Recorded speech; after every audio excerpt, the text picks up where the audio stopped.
Hi, everyone. This is Heather Vickery. Welcome to the Brave Files podcast. I typically spend a lot of time and energy this time of year keeping myself calm and trying to stay unfrazzled. But that's when I realize it's more important than ever to connect with gratitude. It helps me stay centered. It helps me stay focused. And honestly, it helps me stay healthy. We love gratitude so much over here at Team Brave that we dedicate an entire episode to it a couple of times a year. And this is where you come in. We want you to be part of our upcoming New Year's gratitude celebration episode. It's so easy to participate. All you have to do is call 312-646-0205 and leave a voice message sharing what you are most grateful for from the past year. Yes, from 2020. There's definitely something. Look for that joy, look for those blessings, and also what you're looking forward to in 2021. We cannot wait to hear from you. And this episode doesn't happen without you. So give us a call right now at 312-646-0205 and share what you're most grateful for from the past year and what you're most looking forward to in 2021. So today's episode is about permission to honor yourself and to work in a way that isn't exhaustive, especially as a parent. In the United States, we are one of the only high-income industrialized countries in the world without a federal paid maternity leave policy. Many families don't know how to step away from their jobs, and what's supposed to be a special life event becomes something really scary when a new child is brought into the world. This is where my guest, Arianna Taboada, steps in. Arianna is a coach who helps people create a postpartum plan that serves both their families and their businesses. For Arianna, her work is personal. She's been through many of these social issues, and she helps her clients through as well. She's built a model that she can use to serve women in a one-on-one way and maintain awareness for their position in the larger social landscape. Parents, new parents, especially new mothers, really need a tremendous amount of support after giving birth. And this is something that we are at a point where we have to seek out because it is not just naturally offered. Arianna and I talk about being paralyzed by too many choices and how the real power is in simply getting started. We talk about understanding that sometimes our relationships don't match up with our needs, and it's okay to admit that, and it's good to start setting boundaries. And that even though this year's been tough, nothing bad is ever all bad. We're talking takeaway lessons from this pandemic that will be invaluable for your future. So many awesome takeaways from the pandemic. It's really a great conversation. And finally, we talk about granting yourself permission. Nobody has to permit you to do less, to say no, to opt out. You can do these things for yourself. All right, folks, here we go. Resilience, attunement, and permission. This is Heather Vickery, and you're listening to The Brave Files, stories from people living courageously. When we choose bravely in big and small ways, it powerfully elevates our lives. I hope these stories connect with you and encourage you to embrace bravery in every possible way, day after day. Together, we can build a movement of courageous living that enriches both our lives and our communities. And if you enjoy the show, I ask you to please share it with others. Maybe think of someone who you want to choose bravely right alongside you. Thanks for tuning in. Now here's the show. Hey everybody, I am so excited to welcome Arianna Taboada to the Brave Files today.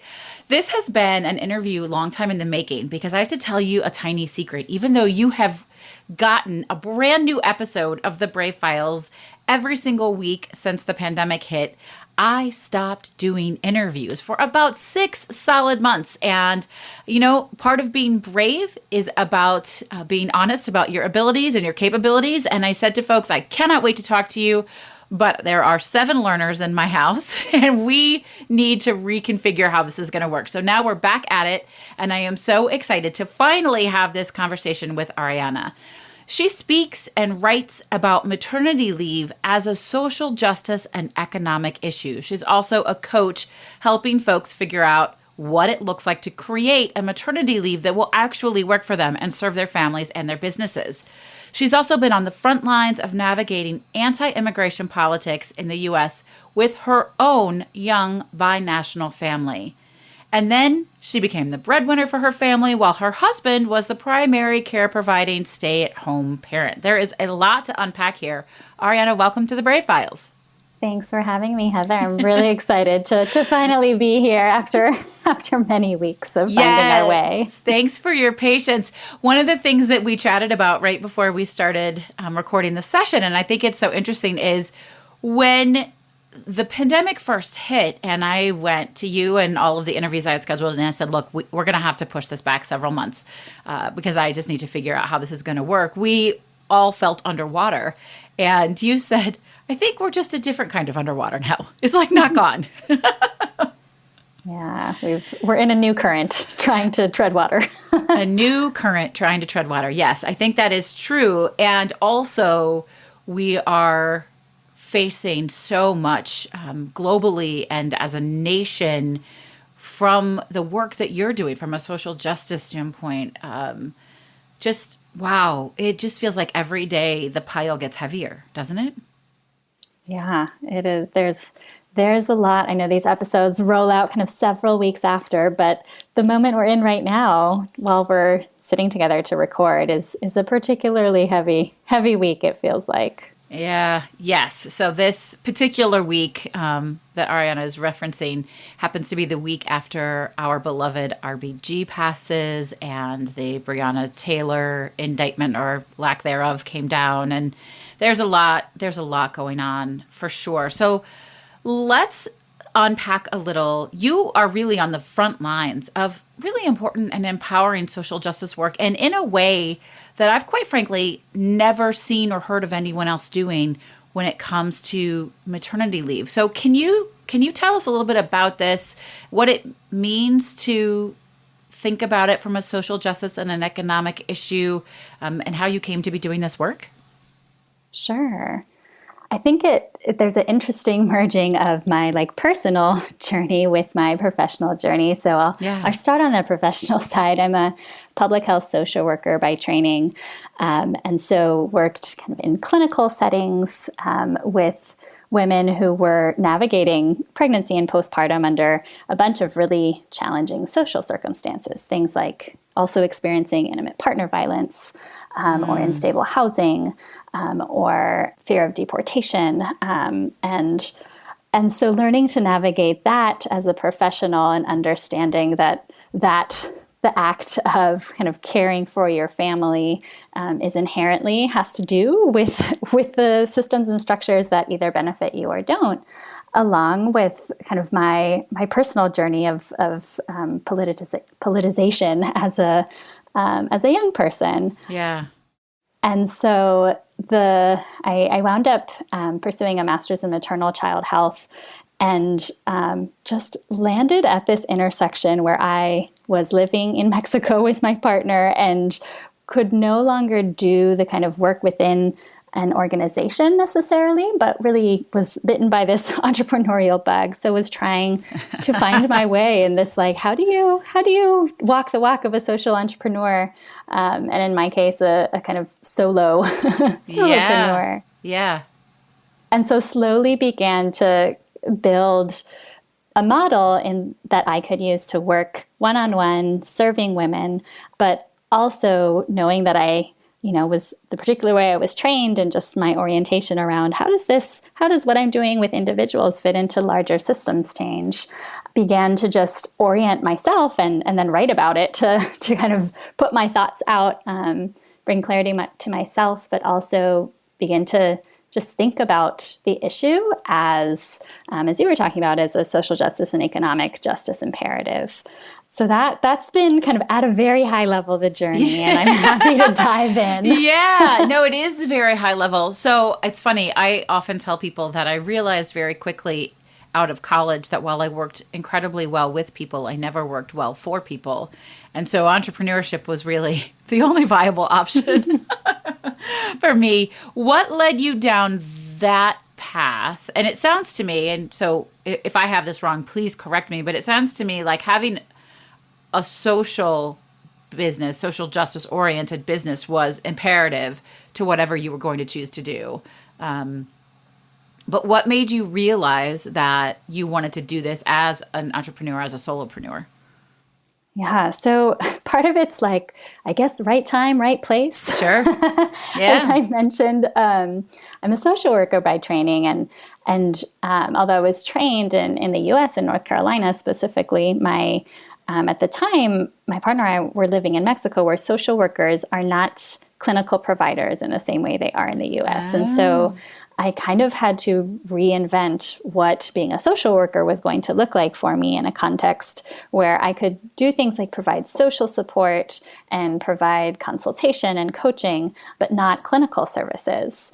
And so it just started out kind of as an experiment. Like, if I work in this way, will this result in the kind of outcomes that I love to see in clients? So kind of increased well-being, being able to be there. And because I work specifically around maternal health, and actually at that time when I was getting started, it was around postpartum health, thinking about what kind of the transition into parenthood looks like on a called a biopsychosocial level. So biologically, physiologically, socially, and psychologically.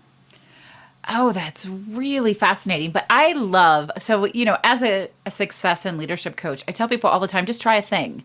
There's no harm, no foul. If that thing doesn't work, try a different thing. And you really put that into practice by saying, well, let's see what this could look like. And can it get the results for me that I want for the people I work with? I love that.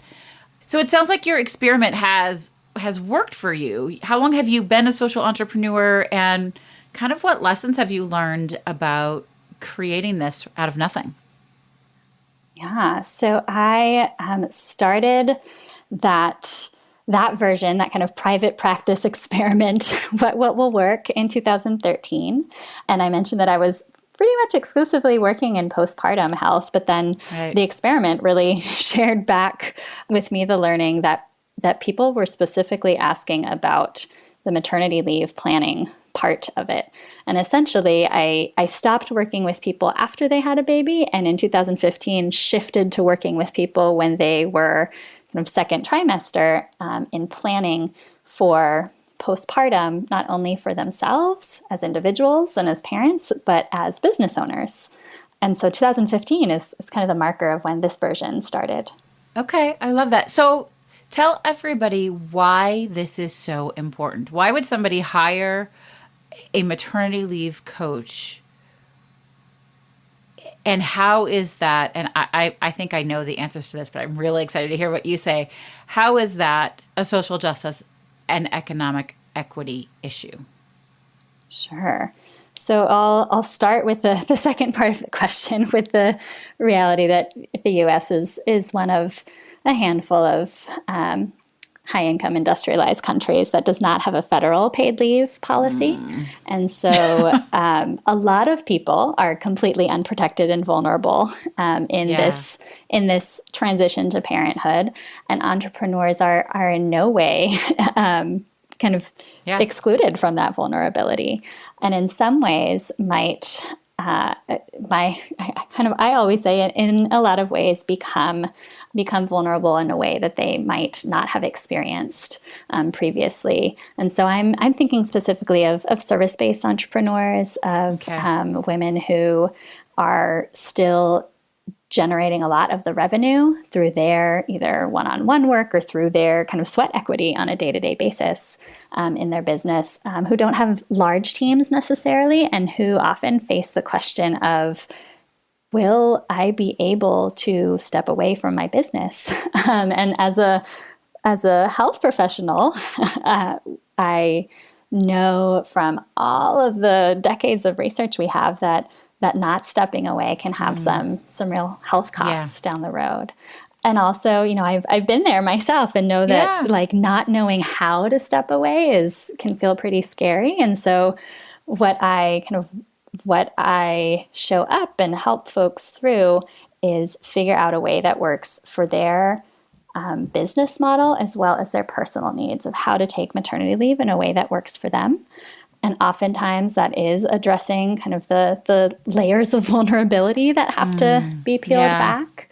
And the reason that I circle back to what does this mean at a systems level is that if we are going to kind of leverage the incredible wave that is women-led business in the world right now, and specifically kind of immigrant women-led business, women of color-led business, then we have to consider the ways in which you invest. And investing at this intersection of business growth and reproductive health is this key leverage point.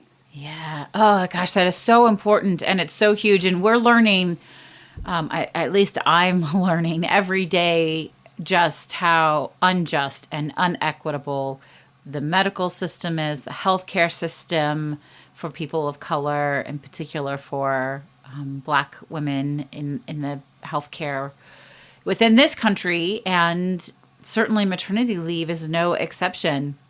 And when you said there are all sorts of health repercussions, which of course I believe that there are, that includes mental health. And even from my position, my very privileged white woman position, where I was at the time that I had my children married to a spouse who had lots of income and we had really great health insurance. But from a mental health, the times that I took an appropriate maternity leave and cared for myself and my newborn and my family, I was so much healthier than when I rushed back in.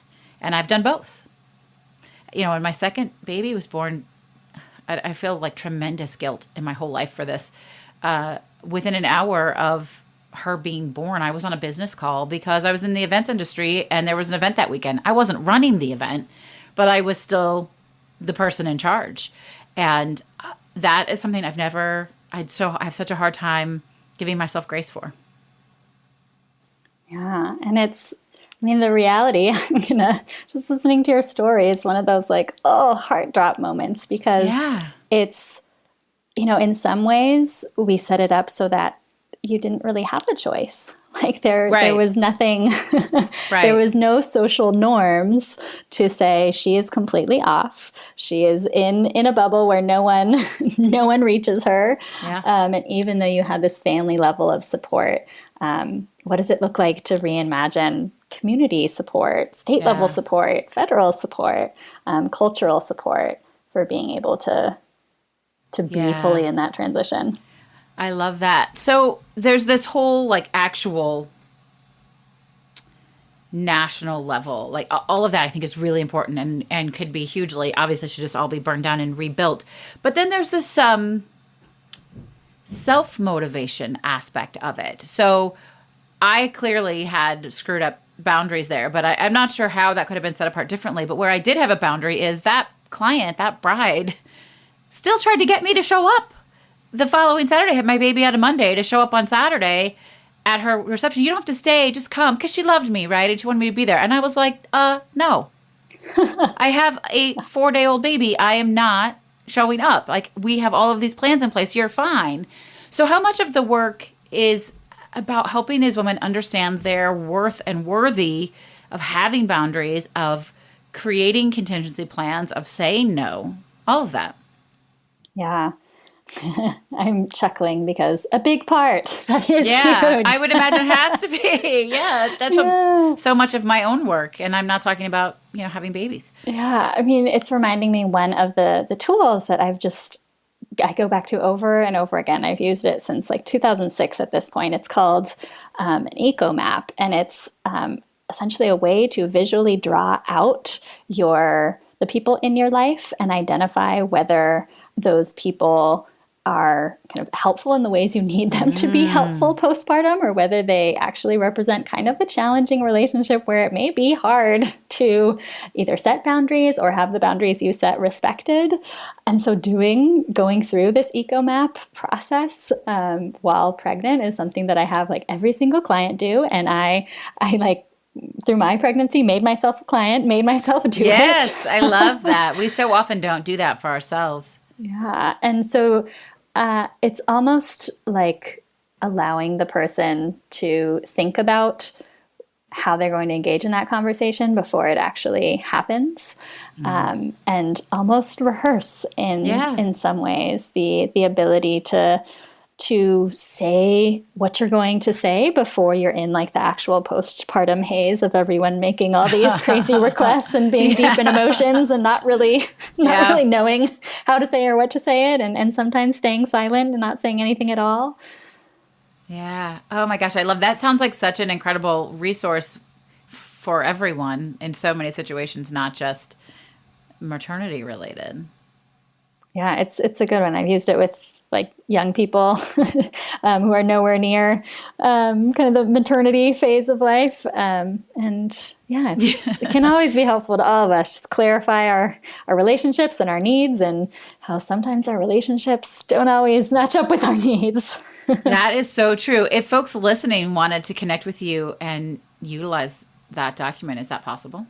Oh yeah, I totally have that just as a free download on my website, so we can link up to it for sure. Awesome. Yeah, we'll do that, because that sounds like something I can hear so many people like, I've got to get that. I've got to work on that. That's great. Okay, so now while you're building this business, you decided to move your family back to the United States. Yes? Yes. Okay. And as you've already indicated, this wasn't as easy as one would hope that it could be. Can you tell us a little bit about that process? Sure. And I will. I feel like the social worker in me is like, I want to state a little content warning, trigger warning here. So I'm about to talk about kind of immigration stuff, and if that, that can be triggering for some folks. Sure. Thank you for that. Yeah. And I'm going to talk about violence, which, is kind of lots of times wrapped up in migration issues. And so we, as you mentioned, we're living in Mexico, where my family's from, and my husband's family had immigrated to Mexico when he was a young child. So he's like Mexican by being raised in Mexico. And my son was a few months old when we started. We had a change in municipal government where we were living, and there started being a lot of violence in the area, to the extent that we were just kind of like, maybe if we are wondering about whether it's a good thing or not to go to the grocery store right now, it's not the kind of level of stress we want to be feeling on a day-to-day basis, especially with, I was already kind of had anxious tendencies as a new mom. Sure, of course. And so we decided, we packed up our stuff, asked our friend to just care for some things for a while, and we decided we were going to stay with my parents, who were living in the Bay Area in California, for a few weeks. And once we were there, we eventually realized, I think we're not going to go back for a while. So we had not started planning at this kind of detailed immigration level for an international move, and so we started that process. And again, to paint the picture, we have the emotional turmoil of new parenthood with some additional stress of violence and just uncertainty about where we were going to live and what we were going to do. And adding to that, this is in 2017, and so a pretty strong anti-immigrant sentiment in the U.S. Yes, sadly, yes. Yeah. And so that really was the leading thing for that phase of life for me, 2017, 2018. It takes a very long time to get anything in motion. And we have a fair amount of privilege. We have, there's a pathway to citizenship for both my son and my husband. We entered into what ended up being kind of a 2-year process. Or as I mentioned, we had a fair amount of privileges going in terms of pathways to citizenship for my son, for my partner, but nonetheless, just the weight of it all. And I had to take a step back from my business. So that was a pretty big turning point at that juncture for me. Wow. And so 2 years is a really long time. And of course, your situation is different than folks trying to seek asylum from the border and all of that. But talk to me about how, because there is not just was a very challenging, hurtful anti-immigrant rhetoric within the country. How does that affect you when you actually have a path to citizenship and you have a place to stay, and thankfully you're not being held in any kind of immigration detention center? How does it manifest itself for you? Yeah, so I think even still to this day, it took about 2 years for my husband to get an authorization to work card, and then a green card comes after that. And so even now, there's this the low level anxiety of is this real protection or security in any way? We're pretty close to we're recording like on the cusp of October, so just a few weeks out from November election. Oh, Lord. And everything seems so uncertain. So constant wondering of, is something gonna go wrong? Are the things that we are kind of taking for granted that are a clear pathway going to disappear at some point? So things like that. Are they still not citizens? My son is. My son was able, it's a pretty strong, as long as you can prove that the baby indeed came from your body. And you are a citizen. Yep. Okay. Yeah. So that was fairly easy. I think for my husband, part of it is it just takes a long process. Sure. We'd been married for several years before we got here, so it's the fastest pathway, and using air quotes, it's the fastest pathway if you've been like married for a decade before you apply. But the reality is that immigration as kind of a functional department has also been pretty severely defunded. Yes. Recently, which is interesting because apparently wherever the money is going, it's all going to the criminalization of immigrants as opposed to processing cases in some way. And so a lot of things that our attorney, who we found through a wonderful Bay Area immigrant rights organization. So if anyone wants that kind of information, feel free to reach out. They just saw the processing of paperwork taking 2 to 3 times longer than it normally would have in previous years. Wow. And so is that, we indicated in the very beginning when I introduced you that you became the breadwinner and your husband became the primary care providing stay-at-home parent. Is that what motivated that? Because he couldn't work? Yeah. So it's, one of those choices where you don't have a whole lot of options. So you're like, I guess this is the best choice given the options we have. And so at that point, we had previously kind of shared breadwinning duties. And then once we moved here, he legally could not work. And we had a child who needed a lot of attention. There you go. He became the default parent, really. I was doing lots of work besides my one-on-one consulting with women entrepreneurs to kind of make things work financially. And that often included driving pretty far through the Bay Area. There were a lot of days where I would leave at 5 a.m. and come back at 5 p.m. and he was there the entire time, caring for our kid. Which I love that he was so willing to do that. We don't hear that as much. I mean, more and more now. And then, and this is totally a bias. So I'm going to go ahead and say this because I think it's really important to understand that we have unconscious biases and that when we can call them out, this is how we correct problems. But my instinct is man, Latin men do not like to flip that role. That's not a very common thing to do. Was that at all? And then, again, it's such a bias that I feel almost like a horrible person saying it. But is that something that was ever an issue? Yeah, well, I mean, as a member of the Latinx community, I would say that is a bias rooted in some real evidence that we have. But the interesting thing was that he totally embraced it. I mean, I think it became kind of a silver lining in some ways. Yeah. And also we, another positive thing was that we actually know some men who have been in similar situations where for whatever reason their partner had authorization to work and they didn't. So he had kind of like a group of like Mexican Latino homies who were also caring for their small child.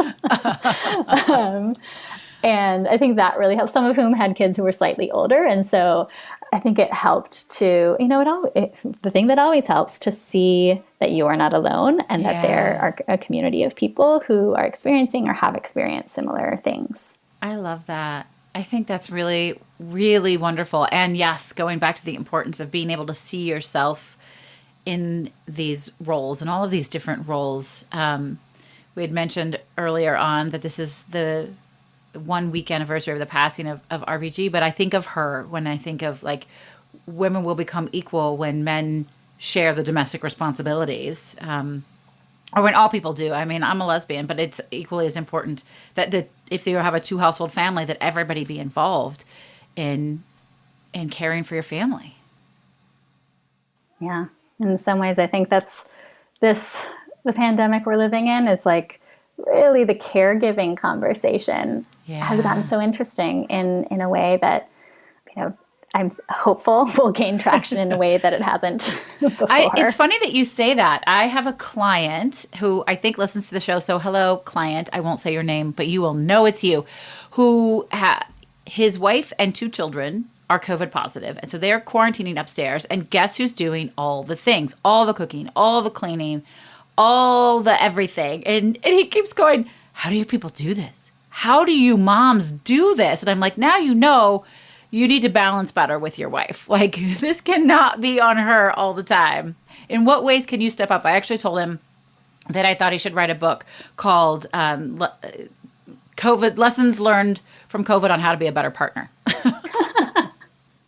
Yeah, I'm like that's probably an anthology. There's lots of people who can contribute to that book right now. I know. I think it's fascinating. And so that's to that point, though, nothing bad is ever all bad. Like, there are lessons. There are things that we're learning that we don't want back, or ways of being, things that we are building and creating that we want to keep. And so from the work that you're doing and from the social justice work that you're doing, which is very easy to see how impassioned you are about it if you look at any of your social media stuff, which I did, and your own family, what do you want to keep that you're learning from this? I want to keep, this is what one of my words was trying to capture, permission to let go and step back. I think, as someone who just kind of type A and who came from a family where it was like immigrant work ethic, like work really hard for everything that you want, learning, especially in the past few years since moving my family back over here and having to rediscover how to work in a way that wasn't like exhaustive to my own bandwidth. Just required permission to like do less in some areas or opt out completely in other areas. Yeah, I love that. And what you said that is so impactful, everybody, just pack this up and put it in your pocket and carry it around with you, is you can give yourself permission. Nobody else has to give you permission to do less, to say no, to opt out, with intention and kindness and creativity. You can decide these things for yourself. So I love that. Thank you for that. That's great. So I would love to know, it's a great lead into a question that I ask every week, because I believe so deeply in the power of celebration. Celebration is a lost art. And so many folks tell me, I just don't do it enough. And then we dig in and we realize that we're doing it. We don't know we're doing it. So I think intentional celebration. How do you like to celebrate anything? A win, a success, a joyful moment? How do you celebrate? Yeah. Well, I feel like I will take a cue from my kid right now. And what has felt incredibly celebratory in like, just get all your stress out kind of way is impromptu dance battles in our living room. Yes. Is he doing that right now? Probably. I love it. An impromptu dance battle. I'm a dancer. Like I celebrate with a good fist pumping song. But a dance battle, that's exciting because it gets other people involved in your celebration. Yeah, I mean, I will say my 4.5-year-old pretty much puts me to shame at all times. 4.5-year-olds have moves. It's a true story. Yeah, or they're just like not afraid to bend their body in all kinds of weird ways. I love it. I love it. Well, I'm glad to know that you are out dancing your way through a pandemic and running your business with all of the other things happening and out there changing the world one little thing at a time, right? We want these big, ginormous steps to happen very quickly. And I think what you're sharing is our journeys are slow when you look at your husband's immigration journey and building your business and how it transitions and how it transforms. Like, folks, we just need to put one step in front of the other and keep going. And sometimes big picture thinking will slow you down. So just look at what's in front of you and keep moving. I love that. Yeah, I dig it. All right. So, Arianna, tell me, again, I'm so excited to hear your answer to this. And I think you said you were going to go off the cuff with it, which is kind of fun. You're like me. You're a charity girl. What is your favorite charitable organization to support and why? Sure. So I'm going to go with a local one. It's actually the place where I got my very first paying job. It's called La Clínica de la Raza. It's here in Oakland, California, in the Bay Area.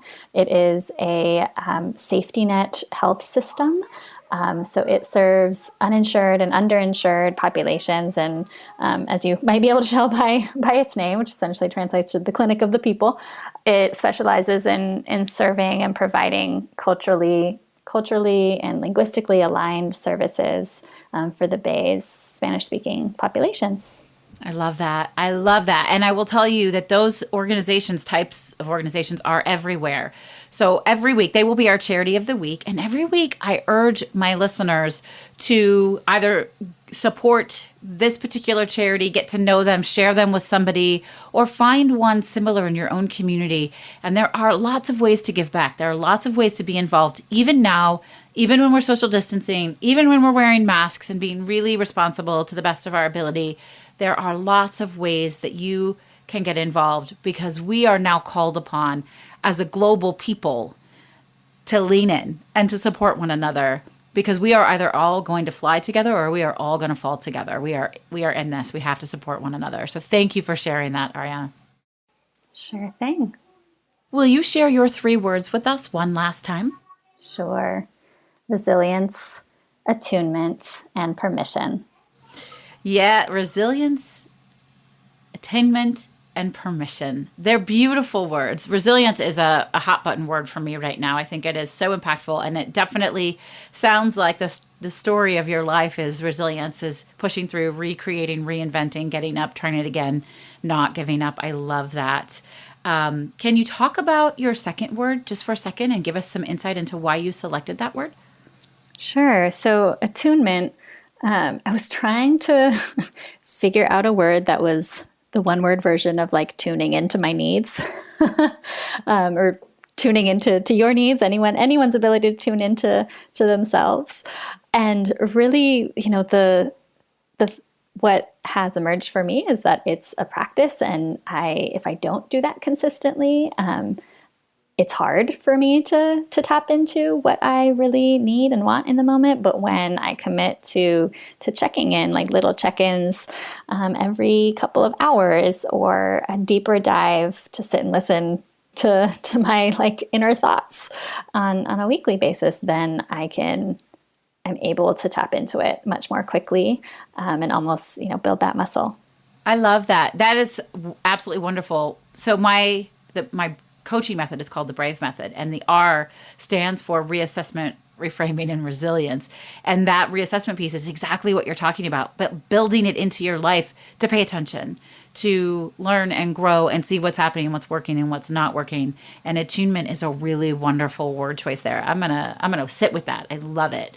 Arianna, thank you so much for coming on, for sharing your story, for being in this space, for all of the work that you're doing to make the world a better place for everyone. And we really appreciate you being here.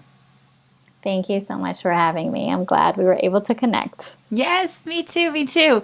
So listeners, thank you. I would love to know what you think of this episode, what you'd like to see in future episodes, how you're out choosing bravely. You can give me a call, us a call anytime by calling 312-646-0205. I promise you that I will personally get back to you if you call. You can also send an email. It's heather@vickeryandco.com, and I am here to connect with you. I love that you are here. I am grateful that you have decided to be on this brave journey with us, and I'm honored to be a part of it. If you love the show, and I hope that you do, I would really like to urge you to become a supporter on Patreon. This show takes a lot of love and time and attention and money, and there are some cool prizes that we're giving you for supporting us. You can do that by visiting patreon.com/bravefiles and find a tier that works for you and come join our brave little family. This is Heather Vickery. Thank you for being here, and remember every day to go out and choose bravely. Hey friends, I want to share something really exciting with you.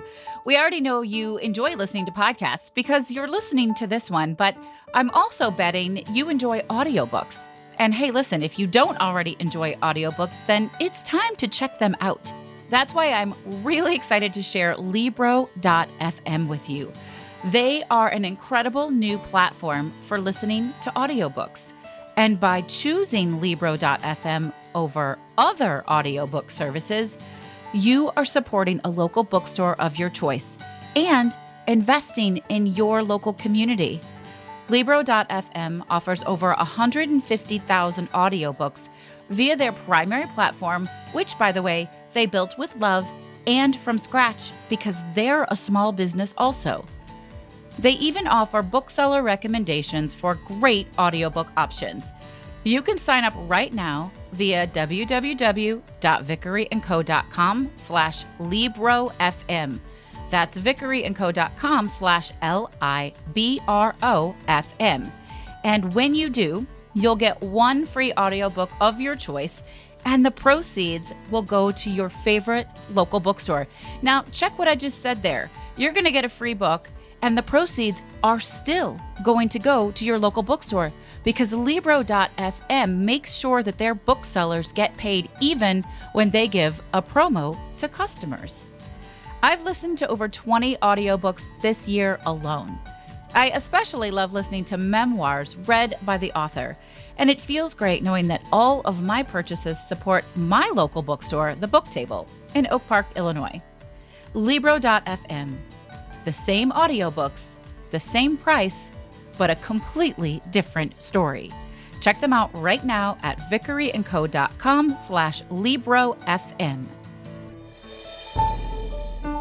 Have you ever thought about starting a podcast?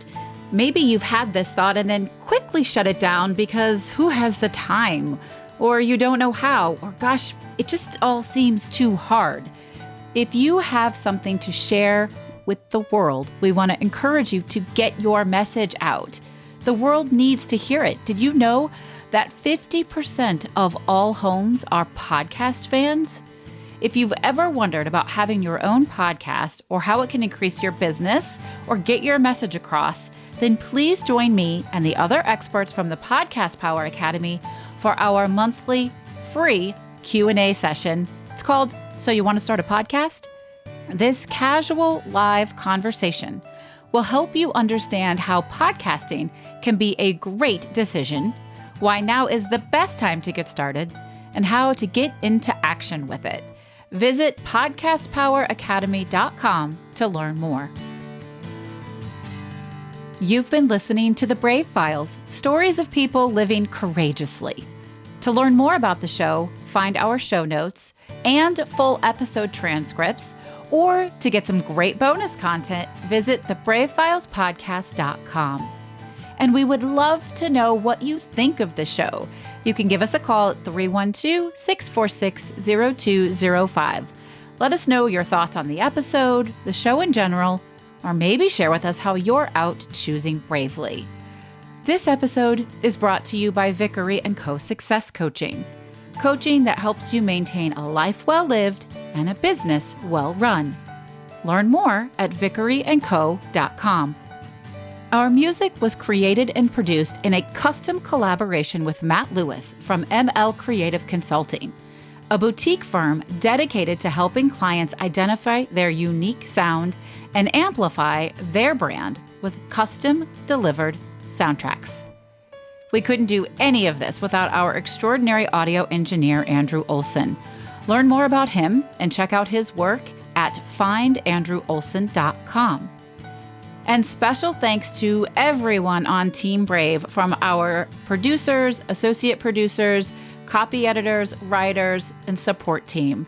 Special thanks to Molly, Mary, Kim, Sabra, and Sabrina. I'm your host and executive producer, Heather Vickery. Thanks for tuning in, and we'll talk to you next week.